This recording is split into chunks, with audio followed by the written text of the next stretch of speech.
다음은 아모스의 아들 이사야가 바벨론을 두고 받은 엄한 경고의 예언이다.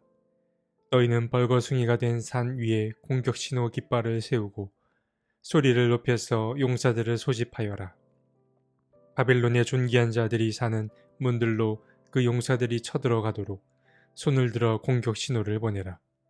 나는 이미 내가 거룩히 구별한 사람들에게 명령을 내렸고 나의 분노를 원수들에게 쏟아 놓으려고 사기가 충천한 나의 용사들을 불렀다.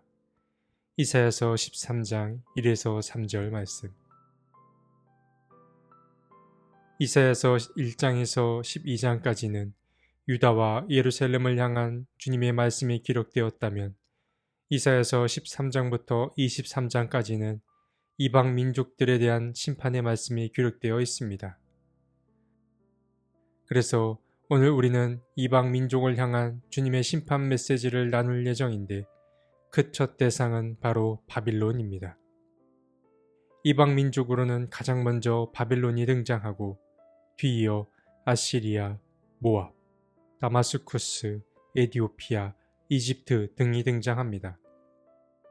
그래서 우리는 심판 메시지의 서막으로 가장 먼저 바벨론을 향한 하나님의 심판 메시지를 들으려고 합니다.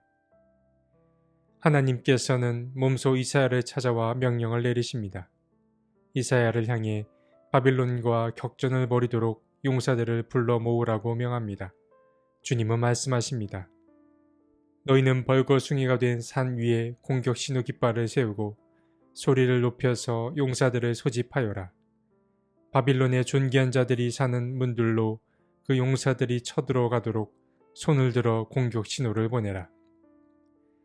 주님은 이사야에게 용사들을 선별하여 소집하라고 명하십니다.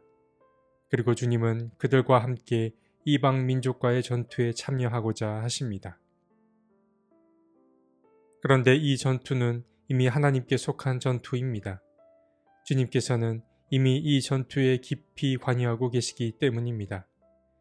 3절의 말씀을 보면 주님께서는 용사들을 미리 선별하여 별도의 명령을 내려놓은 상태이고 선별된 용사들의 사기는 충천에 있습니다. 그뿐만이 아닙니다. 이사야도 환상을 보았습니다. 이사야는 주님의 군대를 보았습니다. 이 환상이 주님이 말씀하신 그 용사들을 말하는 것인지 아니면 이사야가 환상 중에 보았던 또 다른 군대가 있는 것인진 확인하기 어렵습니다. 그러나 중요한 사실은 하나님이 택하신 용사들이나 이사야가 보았던 군대를 통하여 곧 바빌론의 심판이 임한다 라는 사실입니다. 이어서 이사야는 바빌론을 향해 직접 이야기합니다. 그는 눈물로 회개할 것을 촉구합니다. 그들에게 돌이킬 기회를 주려는 것일까요? 이사야는 말합니다. 슬피 울어라. 주님께서 오실 날이 가깝다. 전능하신 분께서 오시는 날, 파멸의 날이 곧 이른다. 이사야는 바빌론을 향해 슬피 울라고 명합니다. 주님께서 곧 멸하러 오실 것이기 때문입니다. 그러나 중요한 것은 슬피 운다고 하여서 여호와의 날을 돌이킬 수 없다는 데에 있습니다.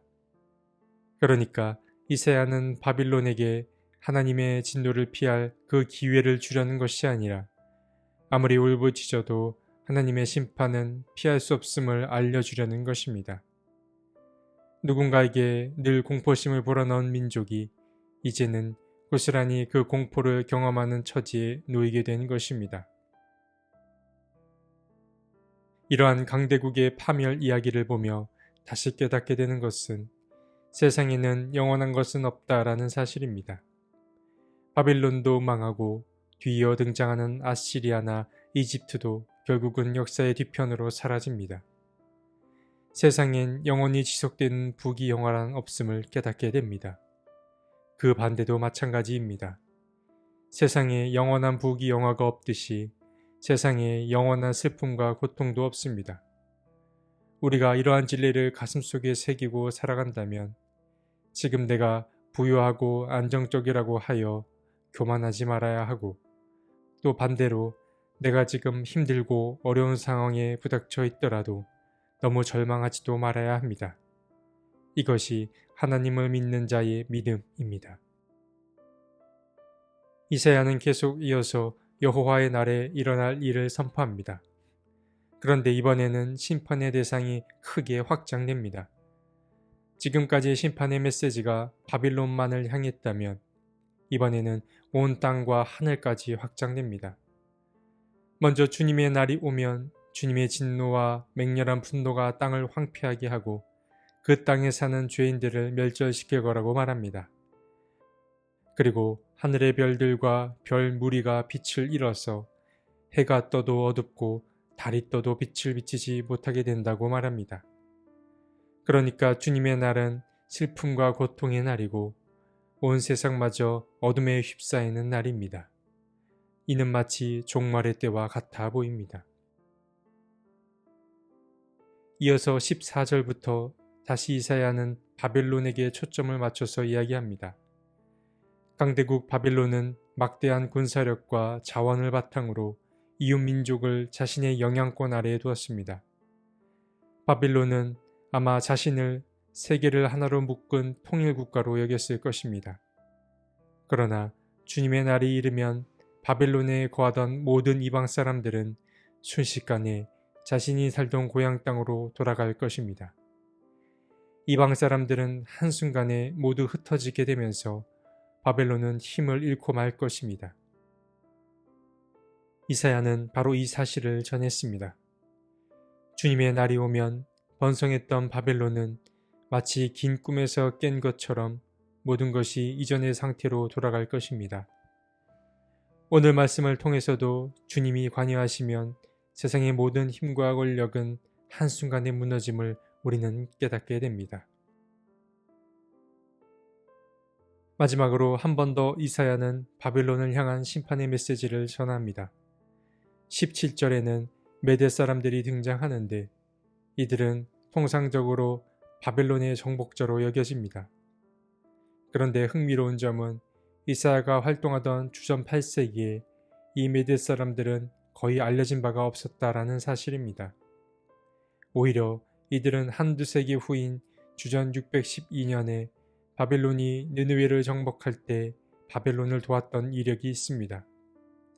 과거의 바벨론과 메대 사람들은 같은 편이었습니다. 그러나 이후 메대 사람들은 점점 세력을 확장해 나갔고 나중에는 넘볼 수 없는 힘을 가진 민족이 되었습니다. 그러니까 이사야는 이 메대 사람들이 세력을 키우기도 전에 이미 앞서 메대 사람들이 바빌론을 칠 때를 본 것입니다. 이 메대 사람들은 매우 난폭합니다. 그들은 다른 목적 없이 오직 정복과 살인에만 관심을 둔 민족이었습니다. 이사야는 말합니다. 내가 메대 사람들을 불러다가 바빌론을 공격하게 하겠다. 메대 군인들은 은 따위에는 관심도 없고 금 같은 것도 좋아하지 않는다.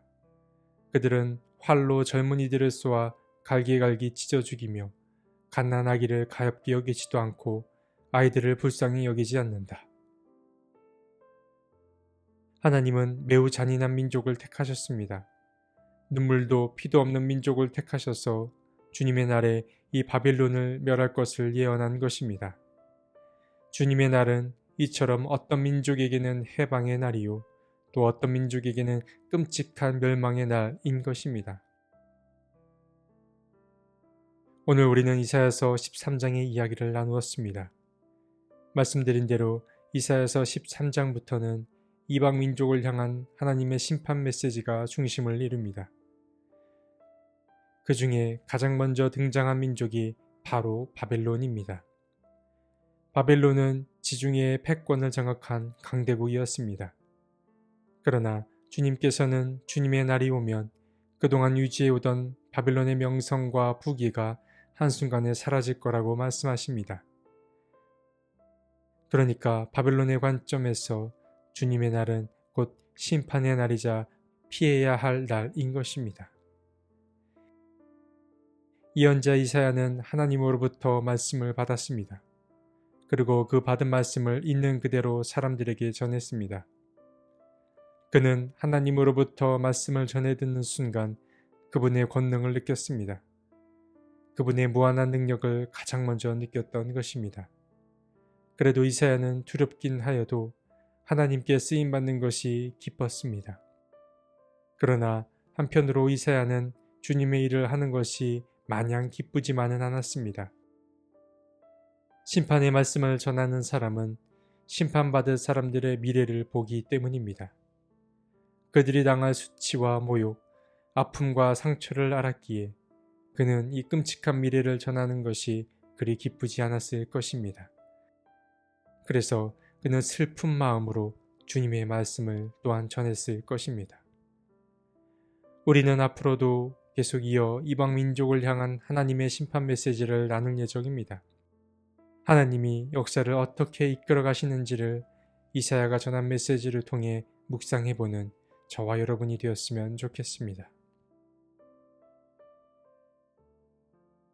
하나님이 손을 드시자 세상의 견고한 것들이 한순간에 무너져 내렸습니다. 주님, 세상에 영원한 것은 없다는 것을 다시 한번 깨닫게 됩니다. 주님, 영원히 변치 않는 진리만을 추구하게 우리를 도와주옵소서. 아멘.